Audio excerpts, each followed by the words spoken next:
And God, we ask that as we have just sung with our voices, may we now encounter with our whole life. May we be fully present right here in this place so that we might encounter the holiness of your presence in this place.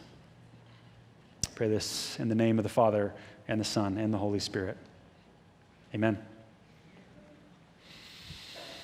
Thank you, worship team, for leading. I was struck just now, because I've got a great view from there of everybody, how in worship some people were standing and some of you were bowing your heads and some of you were sitting. And I was just struck by, just so you know, that's what we hope. That in worship, each of us is focusing on the presence of God so that none of us has to worry about what's going on around you. If somebody else is doing something different, that's fine. They're worshiping God. If you're doing something different, that's fine. You're worshiping God. And I just loved it because I could kind of see, and it was great. It was great. Thanks also to our middle school, high school students who were our ushers this morning. Woo! Yeah. You guys are awesome. We are in a sermon series called Are You Here? And what we said is pretty much all of us, actually I think pretty much every human at some point in their life is going to ask the question, God, are you really here? They might not ask it in that language. They might not ask it in exactly that phrase. But I think every single human at some point comes to a place where they say, God, are you really here? I hear people talking about God.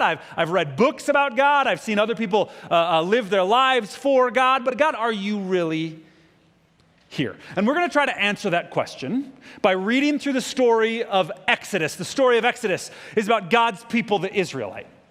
And the Israelites are stuck in slavery, and as they're stuck in slavery, they cry out to God and say, God, what is going on? We're stuck. Are you here? And the whole story of Exodus is an answer to their question, yes, I'm here. And our hope is that wherever we're asking this question, the answer the Israelites found might be the answer we find as well. And we tried to get into that by asking this next question. We said, where in your life are you stuck, right? We can get stuck in a lot of ways. I talked about in high school, I drove a truck and I got it stuck in the mud and my tires were spinning. Or I wrestled my brother. My brother wrapped me up in a foam mattress and shoved me in the closet and I was stuck in the closet. And we said, but the fact of the matter is, we don't just get stuck in our trucks in the mud, but as a matter of fact, we can get stuck in our lives. And that stuckness can look like a lot of different things, right? It can be stuck in a relationship that's toxic, that's unhealthy, and it's just tearing you down. It's poisoning you and sapping you of your energy, and you're like, I know something needs to change here. I know something needs to, but I see no options in front of me. I don't know how to get out. Or we can be stuck financially. We can feel like, you know what, I'm just digging this financial hole, but for some reason the shovel is stuck to my hands, and I just can't stop digging myself deeper. You can be stuck professionally. You can feel like I thought my career had some meaning or some purpose or some direction, but right now, it feels like I'm just on a treadmill. It feels like I'm on cruise control, and I don't even know where I'm going. Or we can be stuck internally, right? We can have attitudes that are poisonous. We can have habits that are ruining us. We can find ourselves, we keep going back to that same website and clicking on that same button. We keep thinking those same thoughts that are tearing us down, and we wish we could break that habit. We could stop that addiction. We could quit that thought pattern, but we just can't do it. We talked about how probably everyone here, actually not probably, everyone here either has or is or someday will feel stuck like this. And certainly, if you don't feel stuck like this, you probably know somebody who feels stuck like this. And what happens is, when you get stuck, and you can't see any options, like me smashed in that closet when it was dark and I was claustrophobic, we get a little panicky, and we lose hope. And we started there because we said that's where the book of Exodus starts. The Israelites had gone very quickly from a promise fulfilled. They were a nation that was blessed, and they were blessing other people, but the beginning of Exodus went from a promise from God to them, fulfilled, life is good, quickly to all of that blessing destroyed and wiped out. So the book of Exodus starts with this whiplash of like, oh my gosh, the Israelites just had a 180 turn from blessing to destruction. And that showed up in a couple places. It showed up in the whole nation as a whole they were enslaved, and they were being treated ruthlessly by this new king of Egypt, this Pharaoh who was treating them awful. But that slavery wasn't simply a general national problem. It also showed up in the lives of specific people whose specific circumstances were desperate. And we looked at the life of one family, Moses, who will soon become the main character, and his mom. And I need to pause here and confess that last week I told you the wrong name of Moses' mom, because I got a lot of nodding heads. 4 of you were very gracious to be my fact checkers. I'm sure more of you know. I was talking about Zipporah last week. Zipporah is Moses' wife. Very important not to confuse the wife and the mother. These are very important things to do. Husbands, take note. So Zipporah is Moses' wife. We actually haven't met her yet. We're going to meet her today. Jochebed is the mom. So take everything I said last week, remove Zipporah, insert Jochebed. Thank you, fact checkers, for checking out my, don't worry, we've got good people watching out here. So anyway, Jochebed, she's one of the specific people who's enslaved, but not only that, but she finds herself personally in a desperate situation, right? And you remember the story, she has this baby boy, and her excitement at a new baby boy is tarnished, it's ruined by her dread because the Pharaoh has commanded that all baby boys be murdered. And so she had no option. She had nothing that she could possibly do. So all she could do is follow through with the commands of the Pharaoh. And she took this baby boy and put him into the Nile, because that's what the evil Pharaoh had commanded. But what she thought was desperate and hopeless, God flipped on its head and made it the very beginning of his plan to bring hope where the people saw none. And what we took away from last week is that our hope does not depend on the options we see. If we're stuck in the closet, panicky, claustrophobic, and we see no good options in front of us, our hope doesn't depend on the options we see, but rather it depends on the God that we serve. And the fact of the matter is, everybody serves some God.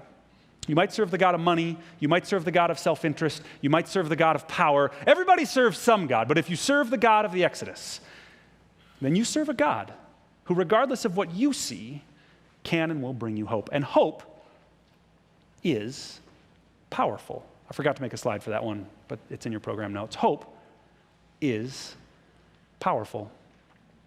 There's a story in World War II. The British Navy was learning some things about the power of hope.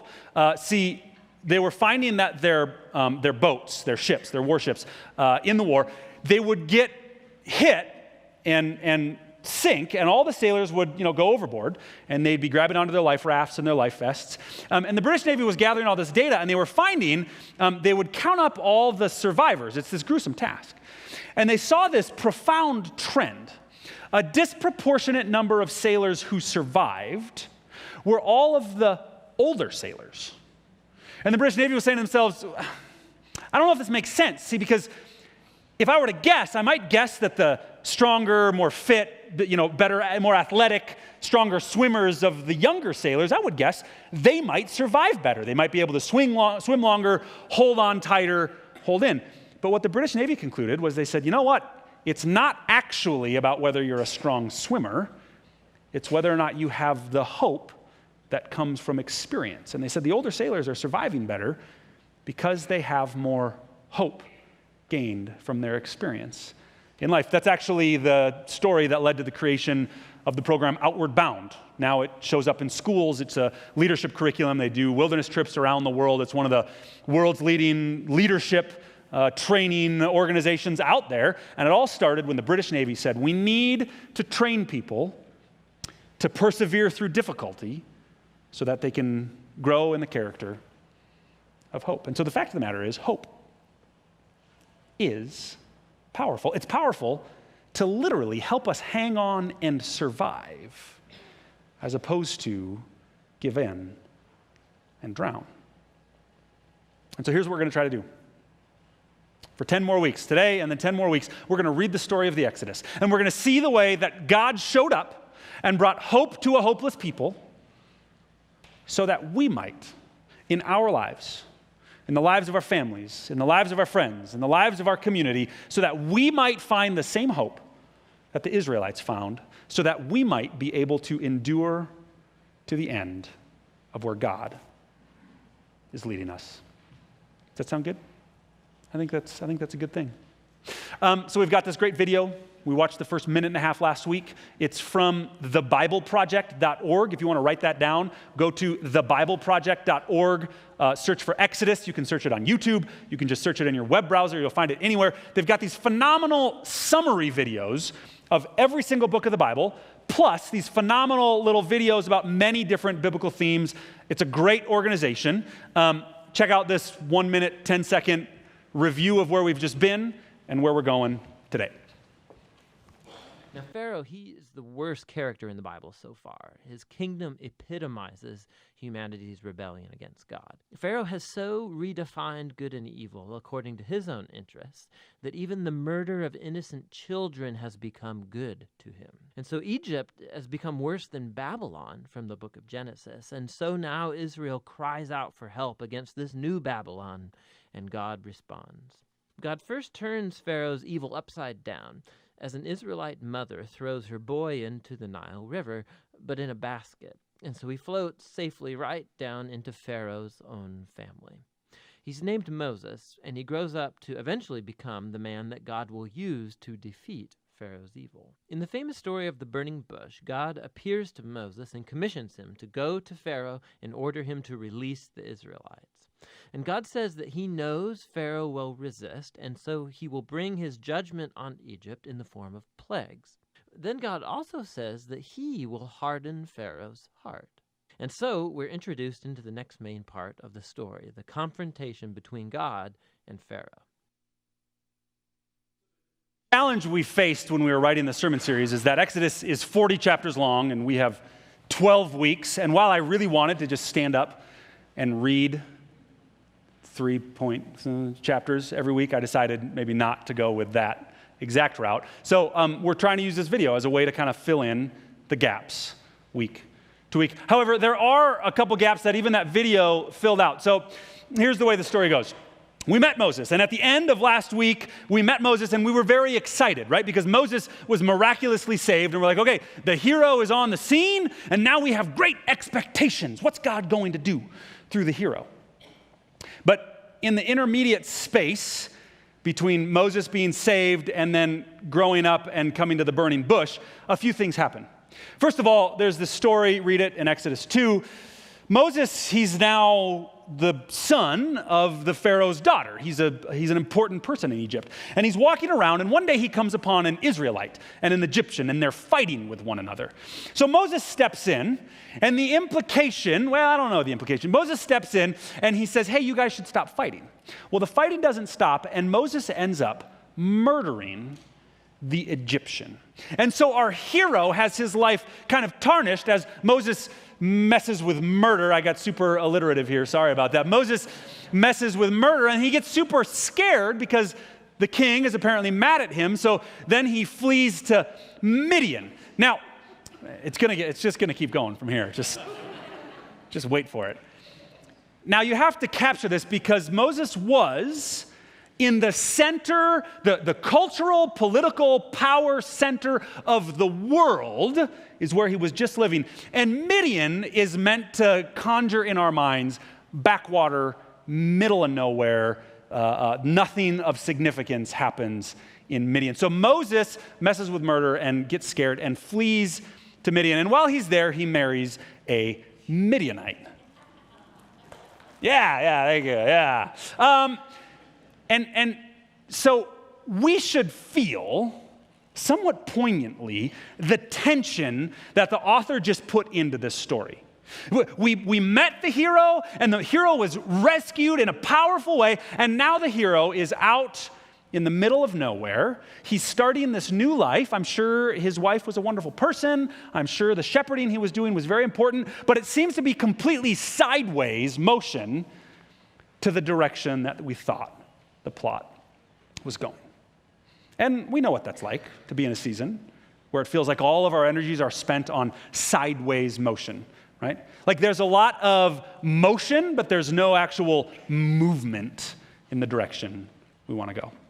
So that's where we are, and we pick up now at the very end of Exodus chapter 2. This is on page 52 if you want to turn there in your red Bibles. Otherwise, you can also look on the Bible app, not on our church app, on the Bible app. It's put out by YouVersion. You can get all of our notes and scriptures there. This is Exodus 2, verses 23 through 25. During that long period, the king of Egypt died. The Israelites groaned in their slavery and they cried out, and their cry for help because of their slavery went up to God. God heard their groaning and he remembered his covenant with Abraham, with Isaac, and with Jacob. So God looked on the Israelites and was concerned about them. So that long period referenced here is that period when Moses grew up. He fled to Midian, and he started a new life out in the middle of nowhere. During that long period of Moses' sideways motion, we hear the introduction of a crucial theme that's going to show up time and time again. The God of this story of Exodus is a God who always hears the cry of his people. And it turns out that for this God, the cry of the people is actually a profound indicator of the activity of God. The activity of God is directly connected to the suffering of his people, and that theme is going to come up time and time again. And so now, the story continues. God hears the cry, and we come back to Moses, who's wandering around in Midian, and Moses was tending the flock of Jethro, his father-in-law, the priest of Midian. He led the flock to the far side of the wilderness and came to Horeb, the mountain of God. There, the angel of the Lord appeared to him in flames of fire from within a bush. Moses saw that though the bush was on fire, it did not burn up. So Moses thought, well, I will go over and see this strange sight. Why the bush does not burn up? When the Lord saw that he had gone over to look, God called to him from within the bush, Moses, Moses. And Moses said, here I am. Do not come any closer, God said. Take off your sandals, for the place where you are standing is holy ground. Now, we have to let this sink in for a moment, because sometimes if we think about our lives and we think about where we're stuck, and maybe you're asking this question, God, where are you and are you going to show up?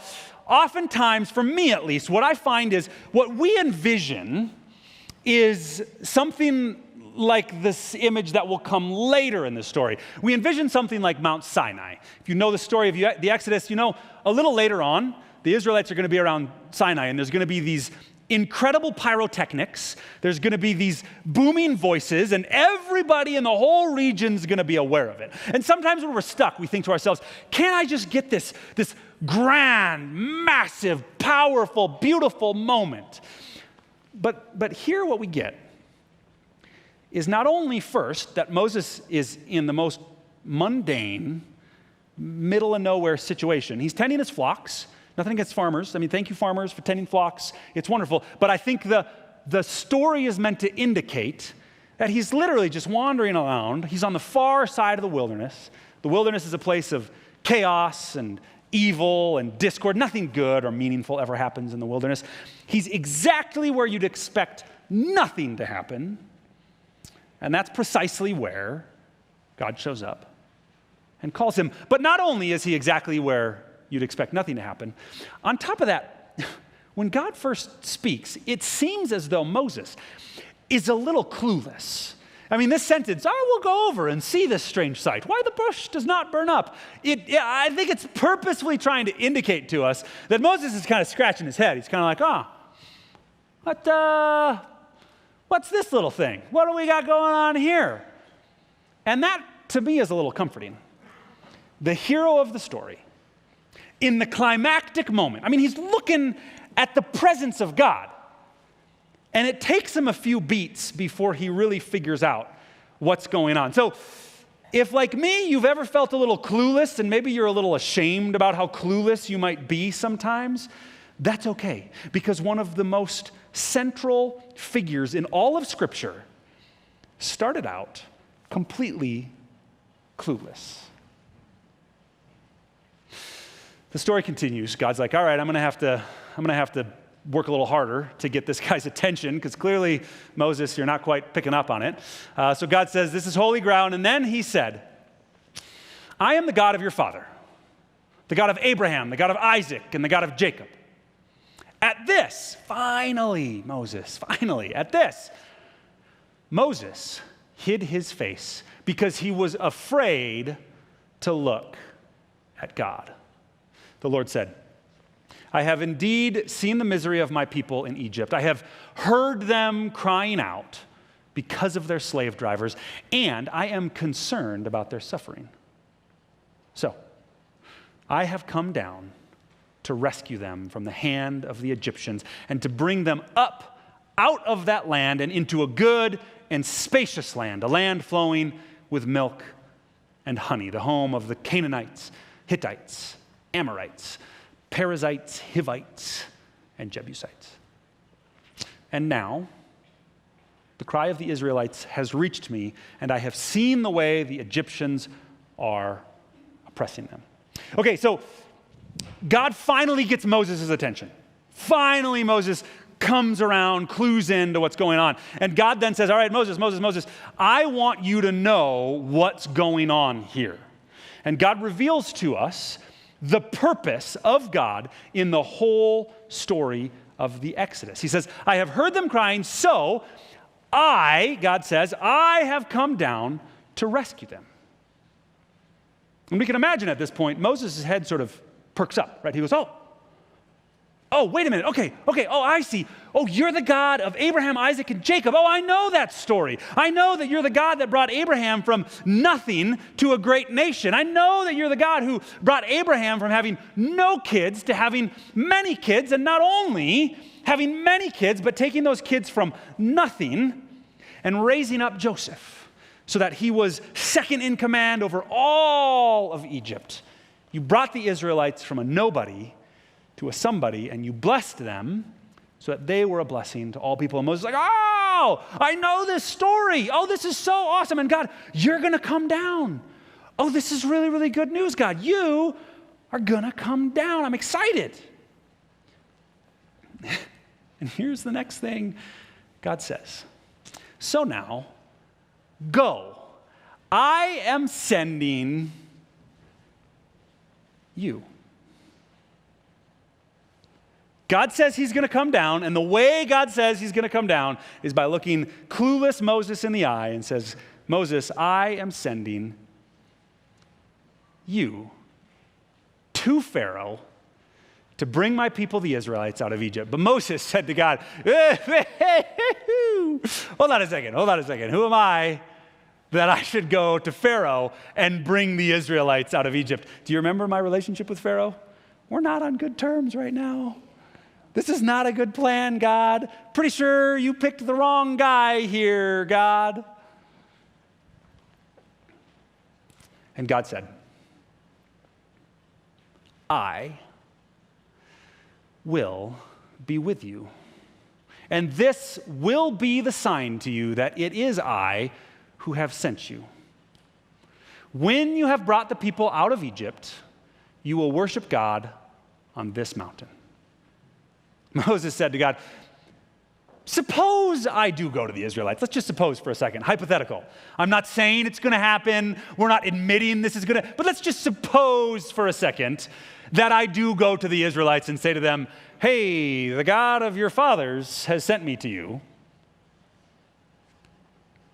And they ask me, well, what's his name? Then what shall I tell them? And God said to Moses, I am who I am. This is what you are to say to the Israelites. I am has sent you.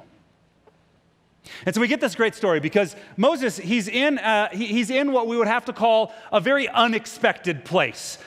he's in the most unexpected place, in the wilderness, the middle of nowhere. And while in the unexpected place, he hears an unbelievable call. And he literally didn't believe it at first, right? And after hearing an unbelievable call in an impossible matter, the theological term we use this is a theophany. The God has appeared in a miraculous way. He hears an unbelievable call in an impossible, a miraculous manner, and he immediately doubts. And it turns out that this isn't the only doubt that Moses expressed. Actually, over the next 3 chapters, Moses is going to doubt over and over and over. It starts with, no, who am I? I'm the wrong guy. And then it goes to, okay, maybe I'm the right guy. I don't have what it takes. Moses is going to say to God, God, I'm a very bad speaker. It seems like maybe Moses had a stutter. So he's like, clearly me talking to Pharaoh, bad plan. And God's like, fine, bring your brother. And then Moses is like, okay, so he's going to speak for me, but how am I really going to show the Egyptians that you sent me? They don't care about your name. So God's like, all right, you can do this staff thing and you can do this hand and your cloak thing. But Moses over and over and over is doubting God, resisting God's call, trying to convince God that God's plan is bad. I mean, think about that. Like, you're staring at the burning bush. You're having this incredible moment. And just pause there and just let that sink in for a second.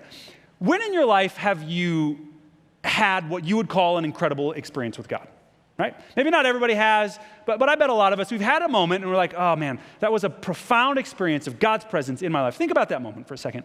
Conjure up the feelings around that, the experience. Think about how lives can pivot and change in incredible ways. So think about that moment.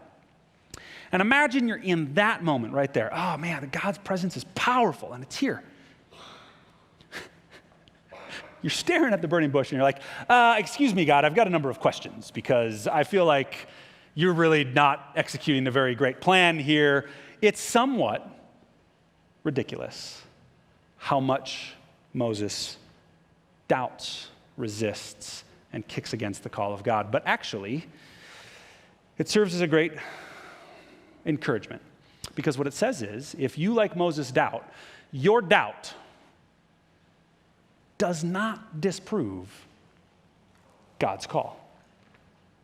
If you doubt, that actually does not matter at all to whether or not God has a call and a purpose for your life. Moses' doubt didn't disprove God's call in his life, and similarly, if you, like Moses, are stuck, and in that stuck place, you're wondering whether God is even there, know this: the God of the Exodus is so much bigger than the doubts we have, that our doubts will not disprove his call and they will not stop his purposes. So the story goes on. Moses is doubting and God's speaking to him, trying to give him a little encouragement. And here's where God continues, and this is really profound because this is the point in the story where God has given his name. And at that time and in that place, somebody's name carried such a profound weight that if God now gives his name to Moses, and therefore symbolically he's giving his name to all of the Israelites, what God is saying is, hey, I'm the God of Abraham, Isaac, and Jacob, and now that same God, I am becoming the God of the Israelites. The invitation to us is quite clear. I am the God who can become your God as well, because I'm the God who gives you my name, that even when you doubt, we might be in relationship. And God also said to Moses, say to the Israelites, the Lord, the God of your fathers, the God of Abraham, the God of Isaac, the God of Jacob, has sent me to you. This is my name forever. You can put it in the bank. It's the name you shall call me from generation to generation. So go, assemble the elders of Israel and say to them, the Lord, the God of your fathers, the God of Abraham, Isaac, and Jacob, he appeared to me and said, I have watched over you and have seen what has been done to you in Egypt, and I have promised to bring you up out of your misery in Egypt. See, the reason that your doubt does not disprove God's call is because in God's economy, in the way that God operates and runs the world, God's authority actually outweighs our uncertainty. However uncertain you are, however ill-equipped you feel, however much you doubt, know this. The God of the Exodus, and indeed the God who came down in Jesus Christ, has an authority and a purpose that far outweighs whatever struggle we have. And so here's the question. Have you ever, maybe you're here right now in your life, maybe that place that you're stuck is giving you all of these internal thoughts. Have you ever doubted God's call, felt ill-equipped for a task, or wondered whether God has any purpose? Have you ever felt that? Have you known sort of the despairing place that's in? Well, know this. You are in really, really, really good company because you stand in that place right next to Moses himself, the man who God called to bring his people out of slavery. And even in this grand moment of the burning bush and Moses staring God in the face and hearing God's name for the first time, even in that moment, Moses doubts, and God says, your doubts do not outweigh my call, but rather my call outweighs your doubts and your uncertainty. And the reason for that, it's a saying, maybe you've seen this in a meme or another sermon or another scripture somewhere, but the lesson it gives us is this. When God has his plans, he doesn't actually call the equipped. God doesn't look around and be like, I need somebody who's got what it takes. Let me see, who's got what it takes? Who's good enough, smart enough, fast enough, bright enough, strong enough? God doesn't call the equipped. Rather, God calls. And whoever he calls, he is the one who equips the called. It does not depend on whether or not we have what it takes. Rather, it depends only on our knowledge that God has what it takes to fulfill his purposes. So maybe as you keep thinking about how stuck you are, you're stuck in that habit, you're stuck in that broken relationship, you're stuck on that dead-end road, you feel like you're running the treadmill. And as you think about that, maybe your thoughts, like Moses', keep turning in on yourself, and you're like, I just don't have the energy it takes. I don't have the ability that it takes. I just don't have what it takes. And as a matter of fact, I don't even know if God's really here. There's no way I could ever get out of that. Maybe you're in that place. And so if you are, hear this. God has the ability, even exactly where you can't see it. It's not about whether or not you can see the options. It's about whether or not God has the ability to bring that freedom. So what do we do? How do we do this? How do we change our often self-destructive, our often sort of rat on a wheel thought patterns and habits? I've got 3 suggestions for you that we might encounter. First, be less distracted and be more present. Here's another version. I sort of came up with a different way this story could have gone. Imagine Moses, right? Moses is out in the middle of nowhere. He got married. He's starting a great family. He's very excited about that. But this is all sideways to this whole God's freeing my people storyline. So Moses, he's out on the side of the wilderness. He's in the middle of nowhere. He's like, come on, sheep. Come on, flocks. Got to get to the water. Got to get to the water so we don't, got to keep going. And he looks up and he's like, oh, what's that? Is there a fire over there? It's probably nothing. Come on, right? And he just goes back to doing what he was doing anyway. I could see it going that way, and the reason I could see it going that way is because I think, for many of us, our inability to hear God or see God or sense God or know what he's saying is not because God's not there, but maybe because we're so distracted. Our minds are so fractured and pulled away on so many different things that we don't even bother to stop and look and see whether God is there. So my first suggestion, if you're stuck and you want to encounter God's presence to get some of that hope, what does it mean to be more present in your life as opposed to distracted by all that's going on around you? We talked about it last week. We put the question out on the wall out there. Are you here? When you walk in this door every week, are you walking in body alone, or are you walking in with your head and your heart and your whole self fully present? Second, shift your attention to hearing the cry. This whole story started with God hearing the cry of his people. I think that demonstrates to us the way that this God works. Our God responds to the cry of his people, but it also challenges us to live our lives in the same way. If you guys are following along with the study guide, maybe in your life group, maybe during the 9 o'clock hour, there's a class going through the study guide on the book of Exodus, maybe with your family or friends. In that study guide, we have 3 practices that we wove into it, and we're going to challenge you to engage each of those 3 practices multiple times throughout this 12-week series. And this is one of them. One of the practices is to hear the cry of the oppressed, because we serve a God who hears the cry of the oppressed. We know for a fact that oppression and slavery is not gone in our world.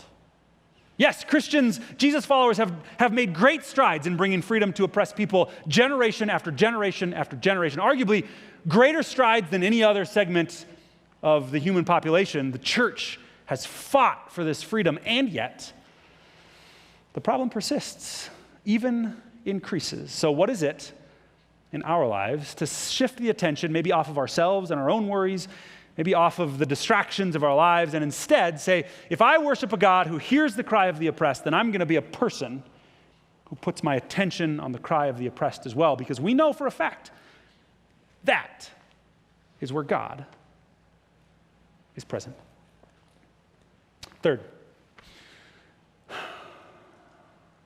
be more concerned about God's call than about your confidence. So often when we're stuck in life, when we're spinning our wheels, when we're on the treadmill, what happens is we get very, very concerned about whether or not I have what it takes, whether or not I have the faith that I need, whether or not my life is going anywhere, whether or not I can see any options in front of me. And so the challenge is this: what if our focus, what if our concern got shifted off of our own confidence, our own abilities, or anything of ourselves, and rather it got shifted to the God who calls us? We talked about that as we were going through the book of Colossians, and we read Paul's words, set your hearts and your minds on Christ. Paul wrote also in his letter to the church in Corinth, he said, here's the thing. God uses foolish people to shame the wise. God uses the weak to shame the strong. So stop being concerned about whether you're smart enough or strong enough, because God doesn't care about that. God can be smart enough and strong enough in everything.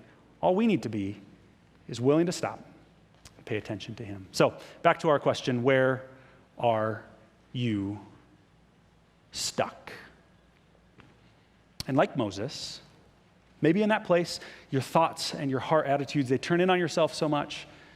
They hold you back. They chain you in. Many of you last week responded to the invitation. We've got these posters on the walls around the room. Many of you have written where you're stuck. Many of you have written where you're starting to see God. Even more of you wrote on the little prayer cards we've got on the back tables or out in the Welcome Center, and you put them in the box, and you said, you know what, this is where I'm seeing God's presence, and I'm excited. Some of you shared, this is where I'm stuck. Some people shared some really heavy places where you're stuck. Or you shared, these are my prayers. Thank you for doing that. Keep doing that. We'd love to turn these walls, these papers on the wall, and these prayer cards into our own story of the Exodus. And we as a staff prayed for you all in that. But where are you stuck? Where are you doubting? Where do you see no options? Where are you losing hope? I want to come back around to one more story that demonstrates just how powerful hope can be. There was a researcher in the 1950s at Johns Hopkins University, and he had the same question. He's like, is hope actually a powerful thing? Can hope actually make a difference in people's lives? For us, if this whole story of the scripture is about hope, bringing us out of the stuck places, not because of us, but because of God, really, is that just some religious mumbo jumbo? So this researcher designed an experiment. He's like, I'm gonna lean into this. I'm gonna test this. Here's what he did. I don't condone the experiment he did. I'm just reporting it to you, and I apologize if you find it a bit gruesome. I don't think it'd be allowed today. Here's what he did. He took a bunch of rats, wild rats, who are known for being very, tenacious, strong, gross creatures.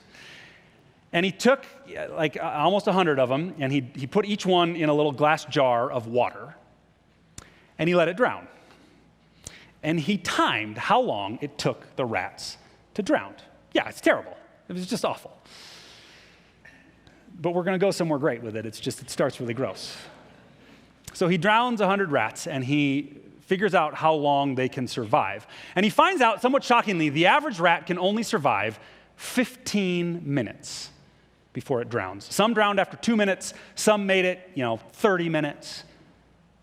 But the researcher's like, this is weird. 15 minutes? Like, rats are strong. They're good swimmers. They're tenacious animals, and they all drown in 15 minutes. Weird. So he gets a second batch of rats. Same rats, same wild rats. Well, not the same rats. Same kind of rats. And he does the same thing. He puts them all in their own glass jar, lets them swim. But this time, just before they drown, because apparently he's now very familiar with what a rat looks like when it's going to drown. Just before it drowns, they reach in and they pull the rat out. They save it. And then they take all those rats and they put them away. They tuck them into bed for the night. And 24 hours later, they take them back out and they put them back in the glass jars full of water. Okay, here's what I want you to do on your paper right now.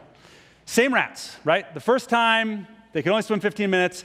They saved them once, and they put them back in the glass jar. On your papers, write down, how long do you think they swam for?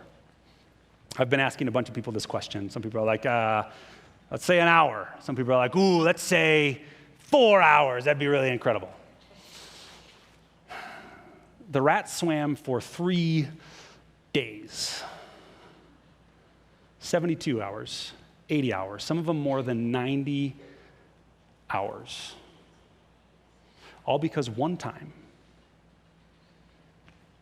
they felt a hand reach in and pull them out, and they got just enough hope so that they went from 15 minutes of swimming to 3 days of swimming. So, church, let me ask you this. In your life, in your family, in your community, in our church, in our community, how much of a difference might it make for us? When we're spinning our wheels and we're feeling stuck, how much of a difference would it make if all of us, not because of what we have, but because of what God has, if all of us lived with that kind of hope? Pray with me. And God, I ask that in this moment, for anybody in this room who is indeed hopeless, who's feeling like giving up, who feels like they don't have what it takes, who looks at themselves and doubts or wonders, thinks they're ill-equipped, God, would you grant us hope? Not because we can muster it up, but God, because we know and we believe and we see evidence in story after story after story that God, you can bring hope even to the most hopeless situations of our lives. May that be so. May we be a church that lives our lives fully in your hope. We pray this in your name, Jesus. Amen.